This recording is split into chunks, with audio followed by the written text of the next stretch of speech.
মিশ্র ফলের বাগান করে আলোর মুখ দেখেন কুমিল্লার দেবিদ্বার উপজেলার ছেপাড়া গ্রামের তরুণ আবুল ফয়েজ মুন্সি। স্নাতকোত্তর শেষে নিজে কিছু করার চেষ্টা করছেন। চাকরি ভালো লাগে না, তাই বাবার জমিতে শুরু করে ফল চাষ। বাগানে ড্রাগন, কলা, কুল ও ৩ ফল গাছ রয়েছে। ইউটিউব দেখে তিনি ড্রাগন চাষে উদ্বুদ্ধ হয়।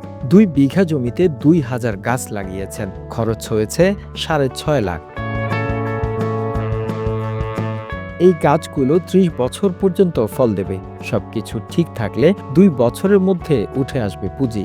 ফয়েজের বাগান দেখতে প্রতিদিনই ভিড় করছেন মানুষ।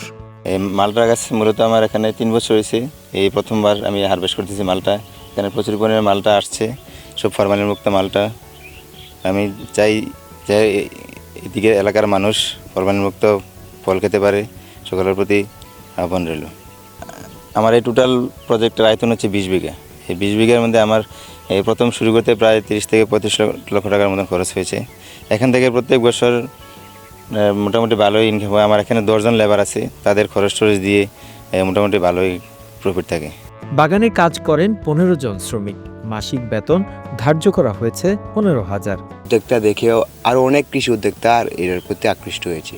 এটার প্রতি এই আমাদের এটা দেখা দেখি অনেক জায়গায় এটি আবার এটার এই কৃষির উদ্যোক্তা নিয়েছে।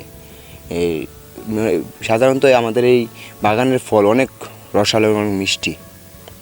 ফল অনেক দূর দূরান্ত থেকে আমাদের এই ফল নিতে আসে। কৃষি সম্প্রসারণ অধিদপ্তরের শীর্ষ কর্মকর্তা জানায়, কুমিল্লার মাটি এ সকল ফল চাষের উপযোগী। মিশ্র ফলের বাগান করতে আগ্রহীদের সকল ধরনের সরকারি সুযোগ সুবিধা দিবে কৃষি সম্প্রসারণ অধিদপ্তর। চাইলে যে কোনো তরুণ করতে পারে মিশ্র ফলের বাগান। এতে করে দূর হবে বেকারত্ব, আর্থিকভাবে স্বাবলম্বী হবে দেশ। The news Bangladesh desk report.